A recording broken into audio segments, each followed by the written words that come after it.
Ladies and gentlemen, boys and girls, we proudly present our spectacular show of podcast magic and imagination full of Disney wonder, news, and pop culture. It's the Main Street Electrical Podcast with Jenn Dave and David Dollar. Hey, Jen. Hey, Dave. It's the Main Street Electrical Podcast. Podcast. Episode 150, if I'm not mistaken. I think we are at 150. I think it is 150, actually. 150 out of 152 cool. weeks. Not too bad. Not too bad Not at all. bad. Of course, we've got our big 200 episodes extravaganza, which we haven't even talked about. Sometime next fall. Yay for us. Jen, how did you Disney this week? Disney this week. I have been drinking from my newfound mugs. I mean, I've had them. Let me see if this will pop up on my YouTube screen. I see that. I love this. Is like looks vintagey. Old Magic Kingdom. This was from oh my gosh, this was from the 40th apparently. So I like it from I like WDW40. That's really cool. Now, so I'm guessing you've had that one for a while because I know that they were selling like vintage mugs. Yes, like this is now. So, but this is legit from I like that. WDW40. I like that. I have a shirt from the 45th Or Magic Kingdom anniversary. 40. From the 45th anniversary. I didn't get to go on the 45th, but my wife did, and she got Oh, shirts. nice. She was also at the 40th as well, and so I'm like, how are you going in all these celebrations? And I keep missing. What the heck? So yeah, I have been watching The Mandalorian this week. Oh, I've been nice. catching up on Mandalorian. I've been behind. We're now, I think it's like 8 episodes in the season. And we're now at the 7th episode, just dropped yesterday. Apparently it's the best episode of the season, I'm hearing. Oh, wow. I'm 2 episodes in, and it's really interesting because, of course, Mando now has Grogu, hashtag Baby Yoda, back with him. I know you got more to come on that. but we'll talk about that in a little while. Of course, we've got a guest coming up, my friend and Star Wars. I mean, he's an expert. I'm sure there are people out there that are so much more into the lore than he is, but he knows a lot and he keeps up with a lot. He's very knowledgeable. He literally watched from open to close nearly every piece of footage from Star Wars Celebration that happened in London this past weekend. Watched from home. He didn't go to London. He would have loved to have done that. But, sure. But yeah, he watched as much as he could. So he's going to be coming on and telling us all about what's going on with Star Wars right now with Disney, what's happening with all the shows on Disney Plus, which I think is a great breakdown. Oh, yeah. There are a lot of shows out there kind of separating, so you'll kind of know what to watch. But let's jump on a little news. Well, before we do that, though, Jen, the house update. You're moved in. You now have a bed to sleep in. Yes. You have furniture. How are things? Are you? I know you're not settled yet, but are you kind of like, you know what? Not fully settled, but there or what? I mean, it's going to be a process for a few months, just with because we have more space in this house than our old house. So, we have like the main pieces of furniture, but it's going to be like, okay, we need coffee tables or, getting different artwork. Well, what's going to fit here? So yeah, but we are largely settled. We don't have the boxes everywhere anymore. We're, nice. So, I mean, it's a fun process. It's nice. You could just open up a room and just throw a box of stuff, like just open the box and just toss it in there. And hopefully, eventually, they'll just find its way to where they need to go. That's what we're kind of doing in our house. We have things everywhere, and we're just hoping they find their own place. Which my dear wife Steph's like, I have a place for all of it in the trash. We'll just throw it all away. Oh my gosh. And she's even said that before. She's like, this house. She goes, what if we just put everything in the street, keep the main stuff, burn it down, start over completely, bring back in the house only what's necessary. The kid, the TV, the couch, maybe. Maybe. So let's hop on a little bit of news before we get to our guest. Of course, the big news here, annual passes are returning. Yes. Oh my gosh. I am so excited. But are you going to buy yours now? Oh, yeah, I'm going to buy an annual pass. I'm buying one. I know we're going to get one for our child. I don't know if Stephanie's going to get one or not. We've talked about it, but that's like $5,000 worth of annual pass. That's a lot of money to put forward at once. Yeah. We've done the math on trips coming up, and trips going to be happening in December and also next February. I definitely need one. My kid's probably going to get one, so we're kind of playing around with the numbers on there. And I'm nervous about it though, because I love the fact they're selling annual passes. Right. But I know Disney, and I know Disney Tech, because as travel agents, you and I are very versed in the capabilities and the execution of Disney Tech. I just imagine they're going to announce that annual passes will go on sale at 9 a.m. Eastern time, but they don't actually go on sale until 10:30. The site crashes at 10:45. I can't get back in until 1 or 2 o'clock. I have to try again at 7. By then they're all sold out. I'm just imagining these nightmare scenarios where just nothing works and nothing happens. Right. And now apparently they're going to go on sale, I think, every now and then, kind of like Disneyland is doing. They'll open up the sales for it and they'll close it. They opened up the sales of the Magic Key yesterday. For the first time in a while. There are a couple of tiers, two tiers, and I don't know which ones, but 2 tiers are already sold out. And that's with Disneyland already opening up sales for these all along the way. So a lot of people already have them. Right. I'm nervous about it. I really, really am nervous about what's going to happen. So I'm just crossing my fingers. It's the 20th. I mean, for people buying annual passes, it's the 21st. That's it. Don't even try until the 21st. No, it is the 20th of April when they open back up, and they'll have a couple of years available. I think the prices have not changed. The main annual pass that everybody's going to get, the Incredipass, I think it's called. The Incredipass, yeah. It's going to be $13.99 plus tax. I think that's what it was. Yeah. So that's, I think, as a brand new rate versus the renewal rate. Yeah, I believe the price is going to stay the same. So I'm looking forward to being a pass holder, because for whatever reason, and I think this is because I'm connected with my mother-in-law on my Disney experience, and she is a pass holder. I get the magnets, I get the Mickey monitor, I get all the emails. She doesn't get any of this stuff. I get all of it. So I have to pass it on to her. I'm like, here's another magnet, here's another magnet. Oh my gosh. We've kept a few on our door. We have some in our house. They're like, 20, but it's simply just piled up. But I'm looking forward to the Splash Mountain. Speaking of Disneyland, Splash Mountain will be closing officially May 31st, 2023. Oh. So your last vestiges of Splash Mountain will be happening on May 31st, and it's over. And it's over Splash Mountain all the way around, at least in these parks in the country. I don't know if Splash Mountain exists in other parks around the world, but I don't know that answer. Honestly, actually, I have no idea. I haven't heard much about it, but yeah, it will be going away officially May 31st. Opening back up, however, returning the Garden Grill opening for breakfast. Now, I am not a fan of the lunch and dinner. Oh, really? It's got the pot roast and the turkeys and the Thanksgiving food stuff and it's okay. I love the breakfast. I love the breakfast. Oh, good. The cinnamon rolls are like killer. Oh, yeah. It's that cinnamon roll is what you go for. It's the cinnamon breakfast loaf, and it's basically a small skillet. Good. The entire thing is a cinnamon roll. It's just so massive. Good. It's massive. On the Harvest Feast, Chippendale's Harvest Feast is what it's called. Yes. Cinnamon breakfast loaf, scrambled eggs, smoked bacon, Mickey waffles, of course, seasonal fruit, cheesy potato casserole, and grilled flank steak with ranchero sauce. They have an entirely allergy-free menu, which is awesome because they're introducing that. A lot of restaurants are doing this now. Yeah. For gluten, wheat, fish, shellfish, for dairy, peanuts, blah, blah, blah. Several non-alcoholic beverages. They have a few alcoholic beverages, the mimosas, the Nino Franco Rustico Prosecco with orange juice or Passion orange guava juice. I don't know any of those words that I just said, but that's there. You know Pog juice. I do. It's true. Yeah, Passion Orange Guava. You're right. Yeah, you know Pog. The Bloody Mary, made with Tito's handmade vodka with Bloody Mary mix. Of course, if Kyla is listening to this, her ears just perked up and went mimosa. So it is going to be $42 for adults plus tax and gratuity, $27 per child plus tax and gratuity, and of course, I believe this will be as the lunch and dinner, a character meal where Mickey and Chip and Dale and Pluto will be. I haven't heard otherwise, so I'm going to assume that it is located in the land there as you go into Epcot. Yes. Over the land over there by Soarin'. As you're going down to Soarin', down the escalator, if you look up, there is the Chip and Dale's. There's the Harvest Feast. So if you're riding Living with the Land, you can look up and you can see people dining. Absolutely. So news here coming from Disneyland again. Rogers the Musical has an opening date, June the 30th at California Adventure in the Hyperion Theater. It's a 30-minute show that's going to run probably around Tuesday through Saturday, a one-act musical. Let me set this up for you. In the show Hawkeye, at the very beginning of the first episode, you see Hawkeye. Clint Barton is with his kids in New York City, and they are basically watching Rogers the Musical, which of course is taking on the Battle of Manhattan. It's this musical, and the whole thing is it's really cheesy. It's really silly. And if you've seen the video, it's on YouTube.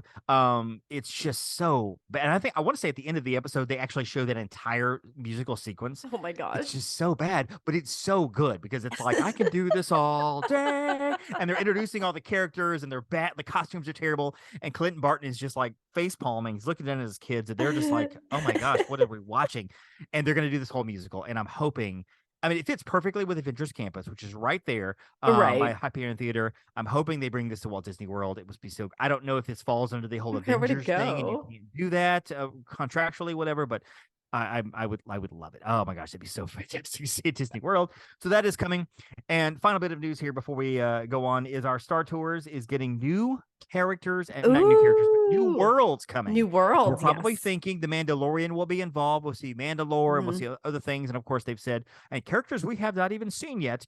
Star Wars has this knack of being able just to invent whatever world they want to fit whatever they're doing. It's almost like if you're a Star Wars writer, you're writing a sequence, you're like, okay, we need a planet that is covered entirely in broccoli. We need some creatures that will speak in Chinese Mandarin and have really good abilities to knit and crochet.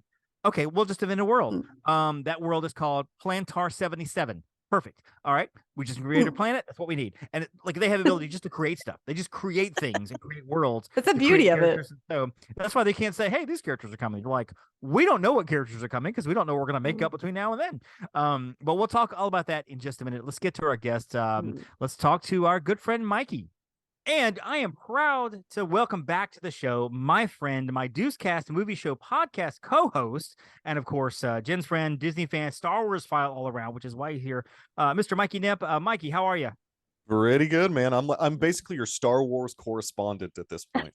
Pretty much. I mean, I was like, can we give him that title? Actually, we should. He's our official. He is the official, unofficial Star Wars nerd. That means I need a theme song of some type. I love it. Well, we don't really do theme songs on this show, but I should. I probably should. You should. I'm sure I could find something really good for Jen. So, Mikey, how did you Disney this week? Oh, man. I Disneyed starting on Thursday at 7 a.m. for 4 days in a row, 6 hours a day. I watched the Star Wars Celebration live stream from London. It was fantastic. Yeah, and he's not kidding. Oh, I'm not kidding. I watched every second of content that they would show us, and I loved every minute of it. It makes you feel like you're there. How many celebrations is this now? Is this 8, 9, 10? Oh, no. They're up into I think this has got to be 13 celebrations total, because there's been 10 in the United States alone. Right. There was one in Orlando the one year, I remember. Yeah. Oh, yeah. There've been a couple in Orlando, I think. There's been several in Orlando, Indianapolis, Los Angeles, Anaheim, Chicago. And then as far as internationally, this is the second one in London, I believe. There's been a Japan and an Essen, Germany. So I think they're at like 14, and they did announce that in 2025 they're going to go back to Tokyo, Japan. So that'll be and they do these about every 2 years or so. Every it's like 2 a big years. Star Wars celebration. It is Star Wars Celebration. We went to 3, like Star Wars Celebration 3, and then 5, and then you've gone to another one, correct? So you've been to 3 total, is that right? I've been to more than that. I've been to like 6, I believe. Oh wow, okay, never mind. I've done all the Orlando ones. I did the 2 that were in Indianapolis, and I did 1 that was in Los Angeles. Oh, so right. I think that's like 6, maybe. I've been to 6. There's people that have been to all of them. It is quite an event. I mean, they have vendors that have a big vendor hall with all kinds of things they're selling and whatever, panels and stuff. It's where Mikey and I got to see the panel with George Lucas and Harrison Ford. So cool. They were they showed us one of the episodes of, was it Clone Wars or something like that? Probably Clone Wars, at that time. Early on, John Williams was there conducting the orchestra. And it was just one of those. Fantastic. It's an incredible. And for Disney, for Disney people, like now that Disney owns Lucasfilm, each year there's a parks panel also. So they had Scott Trowbridge doing his whole Galaxy's Edge thing, talking about some of that stuff, and there was some interesting things that came from that. Oh yeah, and I remember vividly getting up about 2 a.m. from our hotel to go to a parking garage and get in line because we wanted to be in the George Lucas panel. Yes, we could see George Lucas. Oh my god! And so there were people already lined through the Coliseum, through the parking garage. And as we're of course getting in, where the line is moving, it's like 7 a.m. The thing doesn't even start till 9 or 10. 7 a.m. we're getting through the line, and there are stormtroopers on the highway. Move along, directing traffic. Cars going by. It was so great. It was fantastic. It was fantastic. So the reason we asked Michael here, of course, is Star Wars is owned by Disney. Lucasfilm is owned by Disney. And a lot of big things happened with Star Wars over the weekend in Celebration. But first, before we jump in that, I kind of want to find out, and this is Mikey, he's the expert here. I love Star Wars. I've watched it all my life, but I don't have time to follow everything. There's so much going on. Right. I'm not sure that Michael has time to follow everything, but somehow he squeezes it in.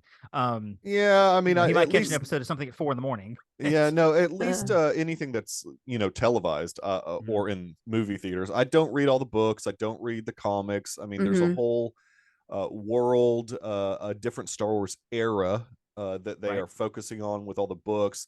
like 100 years or so before the events of Phantom Menace. So if that's episode 1, so they're doing stuff like, and they're calling that the High Republic. That'll come up later because there was a show kind of confirmed and announced. They gave us a date for a show that kind of ties into the High Republic, but I wouldn't say that you necessarily have to go so deep as to read the books and the comics. I mean, if you're into that type of stuff, then have at it. But Disney Plus, I feel like, has really been more the home for the Mandoverse. So that's like the Mandalorian, Book of Boba Fett, everything happening around that particular era. And that era is called like the New Republic era. So the Empire has fallen, the New Republic is sort of come to fruition, and they're trying to start a new government, basically the New Republic, after the Empire has fallen. So all that's kind of happened. So if you're a casual Star Wars watcher and you still want to keep track of stuff, I would recommend watching The Mandalorian, because there is going to be an end game movie that actually is created and will be hopefully a theatrical release. You know, the people were joking that there's no way that's going to be theatrical, it'll go straight to Disney Plus, but I think it'll be theatrical. So yeah, I mean, so if you've only watched the movies, I would say check out The Mandalorian. It's definitely worth watching, and we're of course in the midst of the 3rd season right now. First 2 seasons phenomenal. 3rd season a little uneven. It's been hit or miss. I mean, hit or miss, but you can almost expect that with any TV show. You're gonna have great seasons and some seasons that are okay. It's still honestly some of the best TV that I've seen. Even the storytelling, whether you would say it's up and down, I feel like the down parts of The Mandalorian is still better than a lot of good parts of a lot of other things, if that makes any sense. It's like bad Pixar, better than most other good animation. It just is what it is. Yeah. So do we know how many seasons of Mando there are going to be? Or we don't know that for sure. We know there will be a 4th season. Okay. And then at that point, the Mandaforian. Yeah, right. The Mandaforian. At that point, it will lead into whatever this movie is that is sort of a fruition of all the different series, because there's a couple other tie-in series that are also going to be in the Mandalorian verse, and we can talk about some of that real quick. I did want to mention stuff, since it's like right around the corner, that's coming out on May 4th. May 4th is always a big Star Wars day. May the 4th be with you. Yeah, it's always a big thing on Disney Plus even too. And in fact, this year there's 2 animated things that are going to hit on May 4th. For the first time ever, Lucasfilm is delving into kids programming, specifically with the Young Jedi Adventures. Now, it does take place during the High Republic era, so you'll see a bunch of new little young Jedis, but Yoda's also in it, so there's fun there. And that's gonna hit on May 4th. Is he a baby Yoda or just a young Yoda? Younger Yoda. Because remember, in Empire is 900 years old. In Empire, he's like 900 years old. So I mean, that'll be neat for families to be able to watch that with their kids, because it's going to not only be on Disney Plus but also on Disney Junior. So that gives you sort of an idea of what type of show you're looking at here. It's for real little kids. But then the other cool thing that's also hitting on May the 4th is Star Wars Visions Volume 2. Now, if you don't know what Star Wars Visions is, the first volume, they specifically went to 3 basically like anime studios and did 9 different shorts within the Star Wars universe, not canon at all though. So they basically picked these 9 different anime studios and said, whatever crazy Star Wars thing you want to do it. So that was a real season 1, or volume 1 was really cool. Volume 2, they've expanded that to 9 different animation studios around the world. So they've got one from like South America. They've different got styles, different storytelling. Different styles. They're going to do Aardman, which is Wallace and Gromit. They're going to do like that's awesome. a stop motion claymation Star Wars that's short. Cool. Yeah, that's cool. And so that all hits on May the 4th. So those are like the 2 most recent things. And then the show that we knew was coming, we just didn't know when it was released, is Asohka. Now, Asohka will tie in to the Mandoverse. In fact, we saw Asohka in Mandalorian season 2. She was sort of there trying to help Din Djarin figure out what to do with Grogu. And then also she's got her own storyline going on where she's looking for Grand Admiral Thrawn, who is originally came out of some books back in the 90s that Timothy Zahn wrote. that character was conceived there in Heir to the Empire, The Last Command, and whatever the other one is. I can't remember off the top of my head. I didn't write that down. But this starts in August. So this will be like the next big series. So to set this up with Asohka, Rosario Dawson plays the character, and she's wonderful in this. This is a character that came out of was it the Clone Wars cartoon like 5-10 years ago? Anakin's Padawan, basically. Yeah, Anakin's Padawan. Anakin's kind of intern, as you would say, for the layperson. And Asohka is almost like Grogu. It's one of those characters that was created and just took a life of her own. Like people flocked to this character. They loved this. And character. Ashley Eckstein has a lot to do. And Ashley Eckstein, she's the voice of it. And so of course, she's a lot of people, great. Oh, she is. A lot of people were upset whenever they were like, we're going to cast Asohka, and Ashley Eckstein didn't get it, which I've never seen her act, so I have no idea. But she's great in voicing. Yeah, but Rosario Dawson is Asohka, and so I guess the whole thing is she will be searching for Thrawn and right. I mean, there was an animated series called Rebels that Asohka was also a part of that introduced some new characters. One was a Jedi named Ezra Bridger. He was a younger kid. He sort of got apprenticed by an older Jedi named Kanan that Freddie Prinze Jr. voiced. Oh my God. Which was really fun for kids of the 90s who loved Freddie Prinze Jr. But this particular character was kind of got in a fight with Thrawn and was sort of like disappeared into wild space. They couldn't find him. So the idea of this live action Asohka series is she's not only looking for Grand Admiral Thrawn, she's looking for Ezra Bridger as well. And there has been an actor cast as Ezra Bridger, so we know he's going to be in the series in some capacity.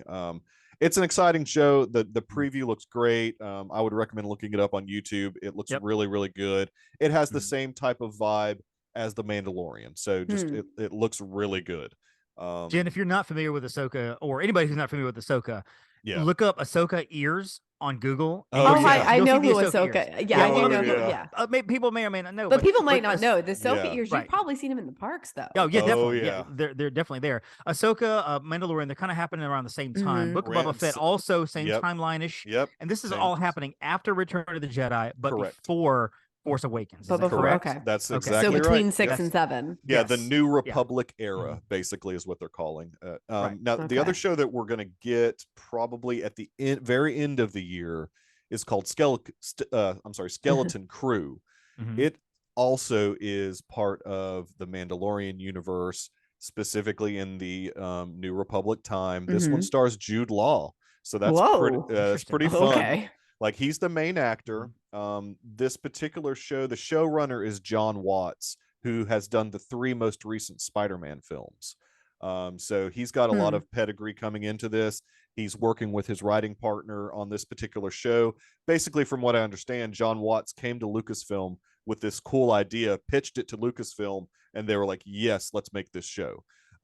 So they're going to make this show. It's about 4 kids who kind of they find something, and they get lost, and they're trying to find their way back home. So it's described as sort of an Amblin feel. Now, Amblin was a studio from the 80s. E.T. 80s and 90s that had just, when you were watching an Amblin movie, you had this cool feel about it, like Goonies, E.T. So that's kind of what the pitch of the show was for. So it's kind of like the Adventures of Milo and Otis, except they're Jedi on a quest. Exactly, kind of. Well, no, these are just kids. We don't even know if they're Jedi. Yeah, we don't even know if they're Jedi. These are just a bunch of kids.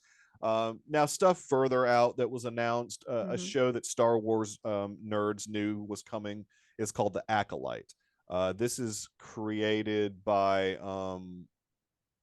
the woman that did Russian Doll on Netflix. It was kind of popular show on Netflix. I didn't watch it, but it got really good reviews. This one takes place towards the end of that High Republic era that I mentioned. So this is way in the past. This is like before Phantom Menace and a long time ago. This one's going to hit in 2024 sometime. Probably be the show after Skeleton Crew. So it's probably spring, I would guess, 2024. And also on Disney Plus, obviously. Basically, the premise of the show is a former Padawan reunites with her Jedi Master to investigate a series of crimes But the forces that confront are more sinister than ever anticipated. So it's like Star Wars True Crime. It sounds like Star Wars Law and Order or something Law like and Order. that. Yeah, like oh my gosh, right? lines. So yeah. So and Andor season 2. Now Andor, hard to describe exactly when that takes place. It is before A New Hope. So, but right before. So, if you remember Rogue One, the movie, great movie. Such a good movie. That led up to A New Hope. Well, Andor is with Cassian Andor. He was one of the main characters in Rogue One. He already had a season 1 that was very critically acclaimed, really well done show. I mean, it just knocked a lot of Star Wars fans out of their shoes. I mean, it was awesome. Season 2 is coming in 2024. And that'll be the final that'll be the final season of Andor. They were only ever planned 2 seasons. There wasn't ever any plans. And the end of this show, the end of season 2, will lead up right to the events of Rogue One. So theoretically, you could watch like Andor season 1, season 2, Rogue One, and A New Hope all in a row, and it would all be chronologically like right after. Oh my gosh! So, I'll be interested in Andor season 2 to see if there are glimpses of like things that lead up into, like you said, would lead up to Rogue One, New Hope, like with the character that ends up doing some stuff on the Death Star and how they end up on the planet and whatever and so on. So that's cool. Now, one show that I have not watched a single episode of, but I've heard it's fantastic. That's The Bad Batch. Yes. So I know it's an animated series. The animation is phenomenal, by the way. Yes, really good animation. It just looks amazing. It looks awesome. What is the Bad Batch? Who are the Bad Batch? Yeah. So the Bad Batch are some of the clone troopers that if you watched the movies, you saw them all throughout the prequel trilogy. So Phantom Menace, Attack of the Clones, and Revenge of the Sith. You were introduced to all these different clone troopers. These were all the troopers. So Bad Batch are sort of 4 clones that came out of that era that have moved into a situation where their show is right after Order 66. So Order 66 takes place where all the clones go after the Jedi, basically. Right. That happens in episode 3. Yeah. That happens in Revenge of the Sith. Exactly. Yep. And so the Bad Batch, and we're on into the 3rd season now, which was announced this weekend that they are going to do a 3rd and final season. So there's already been 2 seasons of the Bad Batch, which you can find on Disney Plus. And then the 3rd season will also take place. And events happened in that show that, I mean, I can describe them to you, but you won't know what I'm even talking about. So it's sort of pointless. But there's some things that needs to be resolved that were introduced in season 2. So they're going to finish resolving those issues, obviously, in season 3. So would this be part of canon, or is this? Oh, it is. It's very much is. Yeah, the only thing that I have mentioned so far that's not canon is Star Wars Visions Volume 2. That's everything else I've mentioned is technically canon. Even that little kids show on Disney Junior. Oh wow, that's a lot. Technically canon, but I mean that's a little kids show. That's like you're watching Bluey or something. You don't need to necessarily watch that. So you're saying you can skip that one? Can I have a lightsaber? Sure, son. And even like the Bad Batch, although it's canon, I don't necessarily know that any of the storyline will necessarily fully affect too much. They're saying that some of the things that are happening in Bad Batch may tie into some of the events or some of the things that you see in the sequel trilogy, because it's all about cloning and how did Palpatine come back and that type of thing. Right. It was all about cloning. So that's exactly what kind of the Bad Batch is exploring. Some of those, like how cloning works, why the Emperor wanted to try and stay alive, that type of thing. So is it bad that I can say that like I thought it was a bad move bringing him back, but that was just me. Oh no, a lot of people didn't like that. I mean, you're not the only one. Most people do not like Rise of Skywalker at all. Right. It's which is neither here nor there, but I just which leads us into some of the bigger announcements of the movies. Well, before we get to the big one, I do want to ask you: we have an Old Republic movie possibly coming way down the line. Yes. Is that even worth talking about yet? Because it's so far. We can just very quickly talk about it because James Mangold is going to be the director. Oh, that's true. Now, if you don't know that name, he's the guy that did the Wolverine, Ford versus Ferrari, acclaimed Logan, and most recently he's going to be doing Indiana Jones and the Dial of Destiny. He directed that. So yeah, this is a movie that probably won't come out until like 2029. I mean, it's going to be a minute for that one. But Jen, yeah, you'll be in your 40s by then. Wow. But the Old Republic is like 25,000 years before A New Hope. So sounds like a one-off. Oh, sure, okay. It may be canon. I mean, in fact, Mangold said basically he wants to explore the discovery of the Force itself, like where the Force came from. Basically, he described it as a cross between like the 10 Commandments and Ben-Hur or something like that. Which that is a direct quote from him. Wow. That came from this weekend. High aspirations. Yeah, exactly. But that's like way down the road. That's like 2029. I think the most relevant, if we were going to only talk about one movie, is the untitled New Jedi Order movie with Daisy Ridley as Rey. She was officially announced as coming back. This will take place 15 years after the Rise of Skywalker. So she's trying to establish a new Jedi Order, and obviously there's a big bad that's making her need to establish this new Jedi Order. Thanos.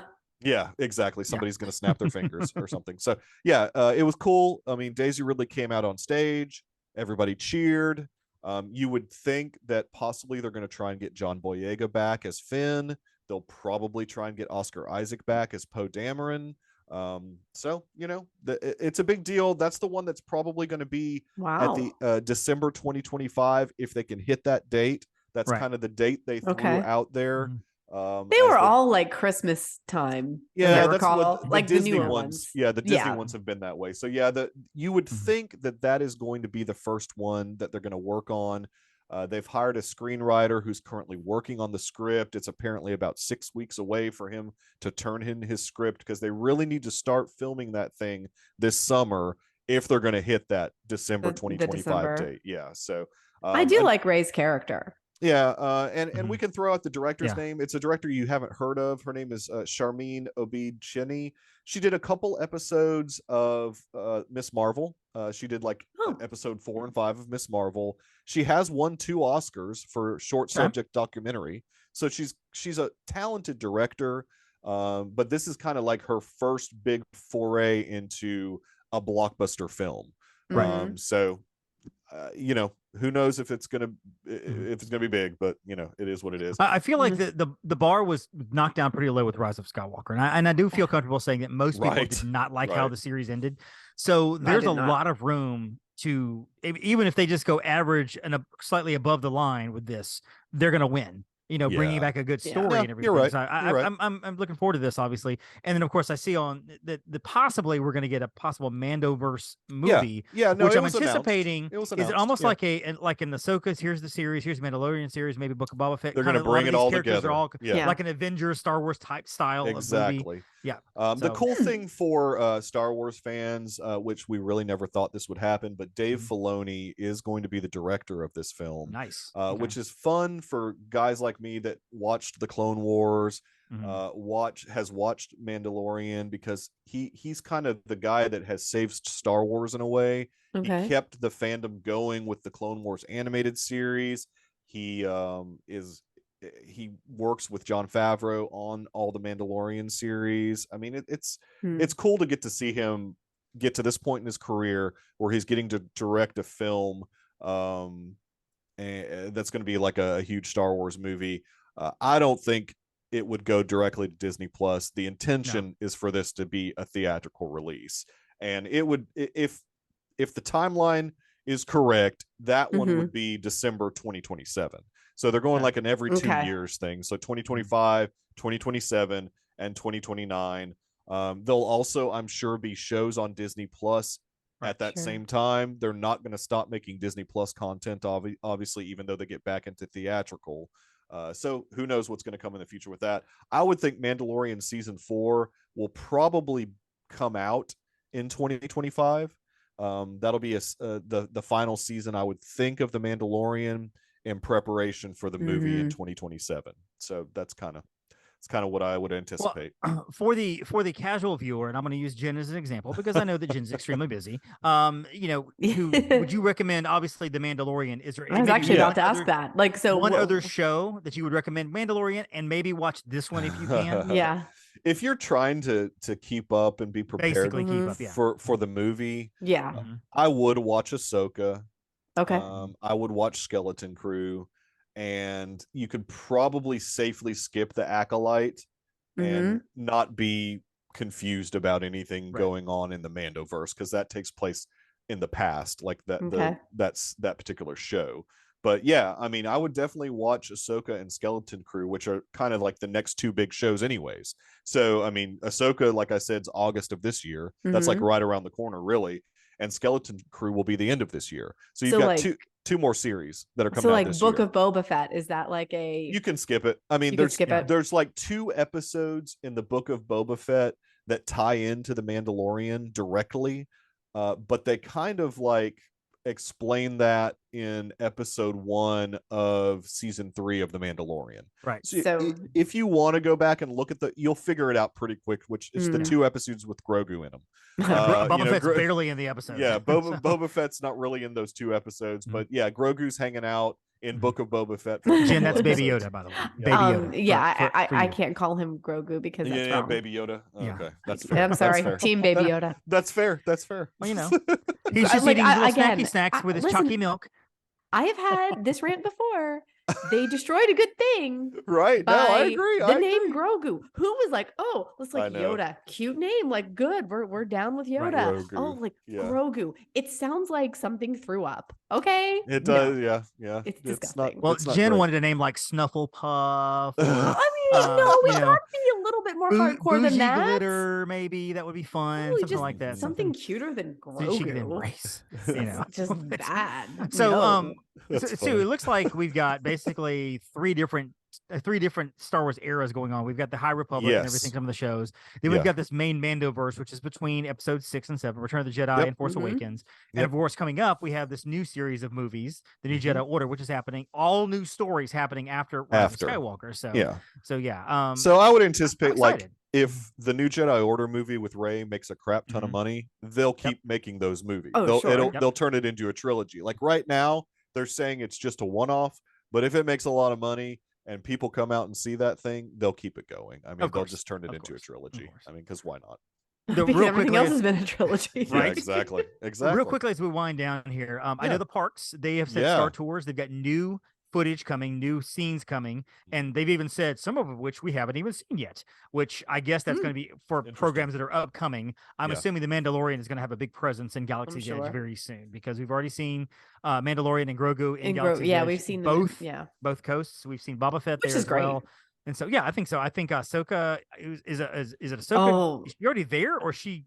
I don't think she's there yet. I don't think she's there yet. She will be. She will be once the show comes I can't imagine they won't. Yeah, that would be huge. Well, I don't want to say the problem, but with the storytelling, they don't have set up meet and greets where you go and meet the characters. They're just walking through, which on one hand is great because it's a natural environment, and on a planet, Ahsoka's not going to be just stopping for pictures or whatever. Right. But on the other hand, that means people mob them, because if you've seen the pictures with Mandalorian and Grogu, there was just a mob around trying to get pictures, and so they've got to figure out a way to mitigate that and everything. So I'm excited. I think this is going to be. I think this is good. My Star Wars has been up and down, because I think Rise of Skywalker really left a bad taste on my mouth. And afterwards, I'm like, I don't have time for all these shows. Mandalorian, there's a meme out there somewhere where it's from Hook. One of the Lost Boys is holding Robin Williams by the face, and it's like, Peter, there you are. And it's like the tag is Mandalorian and Star Wars fan. Star Wars, there you are. That's awesome. We found you. That's the Mandalorian. That is awesome. Michael, are you excited about the future of Star Wars? Are you pumped? I am. I mean, I'll be totally honest. Like, this most recent episode of The Mandalorian, I don't know when this is going to be released, but I'm not talking about this week's. I'm talking about last week's episode of Mandalorian with Jack Black and Lizzo in it. Yep. I kind of was like, really not. What? Yes. He didn't stutter. Yeah, I didn't stutter. Stunt casting, complete stunt casting. Basically, they're doing 90s sitcom stunt casting, and Jack Black and Lizzo. Like, I was not happy Now, I've calmed down a lot since that episode released, and I've reflected on it, and I'm kind of like, okay, it is what it is, because I've heard the last 2 episodes of this season of Mandalorian are going to be awesome. So I'm in a good place about it. And of course, coming off Celebration, I'm more hyped than I've ever been for Star Wars. And so, I mean, it's just, I was really hoping that the next Celebration was going to be in the States, but look, I'm happy for the fans in Japan. They get to have a celebration over there. They'll do 2027. We'll have it here. Oh yeah, because 2027, I believe, is 50th anniversary of Star Wars, of New Hope. So that'll be either in Anaheim or Orlando, or heck, they could do both. They could do an Anaheim and an Orlando. I mean, that's a big 50 years is a big deal. So they could have something on both coasts. I mean, I think that would be ideal. I will say, Michael, when I was on the Disney Wish in February, and I was at the lounge there, they had the $5,000 drink where you purchase the drink, and you also get admission to Skywalker Ranch. Is that and real? You can bring a person. Yeah, that is a real thing. You get Star Wars. You got to get there yourself, but once you get there, you can actuyou get a tour of Skywalker Ranch. And I was going to bring you, but Jen did not front the money for the drink. So I would have brought you, man. I'd been like, Michael, you want to go Skywalker Ranch? What are you doing this weekend? But Jen just would not front the money. And I'm like, I wouldn't pay for a $5,000 drink for you. No, didn't do it. I mean, I was willing to put forth like $500, and you could have only had to pick up. The Isn't he generous? I know he's very generous. I mean, my goodness, he's so generous with my money. Last thing, Michael, is there anything on Celebration that we didn't touch on? Something that maybe popped up that you were excited about, announcements or whatever, or did we hit everything? No, I mean, I think you guys hit we collectively hit everything. I mean, if you're a gamer, there was, of course, some gamer announcements made. I mean, I'm just not a gamer, and so I don't really keep track of that stuff. But Cal Kestis is going to be in another game, apparently very popular. I don't play games, though, so I don't know anything about any of that. So I don't really pay attention to too much of that. No, and of course, lots of new books are coming out in the High Republic era. Lots of new comic books. Big thing for me that I didn't know was happening is Dark Horse is back as a licensee. Now, Dark Horse was huge in the 90s for Star Wars. And when, obviously, it's a comic book. And obviously, when Disney bought Star Wars, they were like, we've already got Marvel, so we're just going to use Marvel as our licensee. So it's a big deal that Dark Horse is back getting to write Star Wars stuff. So I'm excited for that company to get to come back into the Star Wars realm. Tons of products were now like, there's no end to the amount of licensees that Lucasfilm. The merch is coming. Yeah, major merch. I mean, and of course, Ashley Eckstein and her universe always has Star Wars stuff coming out. I love her. Yeah, she's great. Yeah. You guys need to get her on your show. I've reached tried. out. Yeah, it's hard now because she goes through these ebbs and flows in her career where she doesn't have a lot going on. It's time to get her, and then all of a sudden she's really popular again. Yeah, like look, I told Jen right now she's popular. The people that sing Happily Ever After, we could have got them 3 years ago after that show ended. Right. But now the show is back and they're popular again. It's like, dang it, we missed our window. And so good times. She's Jen, always got a book that she's plugging. So well, that's fine. Jen, any final Star Wars questions from you? No, that was useful because I need to know which ones to watch when I have a minute. Perfect. Mikey, sit down and we're on the Deucecast together. Tell them about the Deucecast, and you do the plug for the show. Oh, you want me to do the plug for the show? You do the plug. The Deucecast Movie Show is a show that Dave and I have been doing, for over 12 years now. 12 years now. In fact, we just had our 12-year anniversary, which is insane. I mean, that means Dave and I have known each other for over 20 years, I think. That's what that means. And that's longer than I've known my wife. So the end of 99. Yep. that's which is crazy to think. But it's a show that we both love doing. We let Dr. Earl tag along. He's been there for a really long time, so I'd be remiss not to mention him. But he's a friend of ours who is actually a real medical doctor, so we don't just say that name in jest. No, he is an actual medical doctor, and he does the Deucecast with us, and we just talk movies, and we love movies.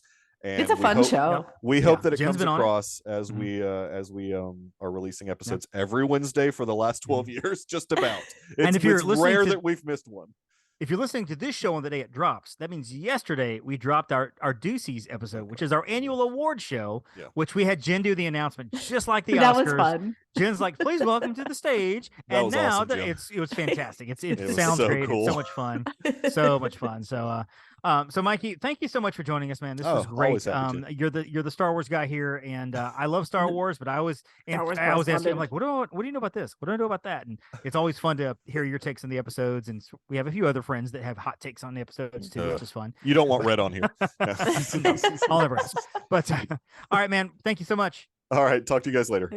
And we are back to end the show. Jen, did you learn anything? I saw Striker kind of glazing over on some things, because you're like, no, I so nerdy, but it's awesome. I love it. No, it's great. It's great. And where can we find you online? You can find me at Upon a Starjet and my personal Instagram at Jen_Novotny. Perfect. Find me on Instagram at the Magic on a Dollar. Find me on Facebook at Magic on a Dollar and Disney on a Dollar. And of course, find us at Upon a Star Travel and all the places on TikTok and Twitter and Instagram and all those good places as well. Great conversation we had with our friend Michael. Thank you for coming on again, Mikey. To Jen, we will talk to you next week. And that is our show. May the Phoenicians be with you. Thank you for listening to the Main Street Electrical Podcast. You can find us on Instagram, Twitter, and Facebook at the MSE Podcast, or visit our website at themsepodcast.com. Be sure to subscribe, and may all your wishes come true.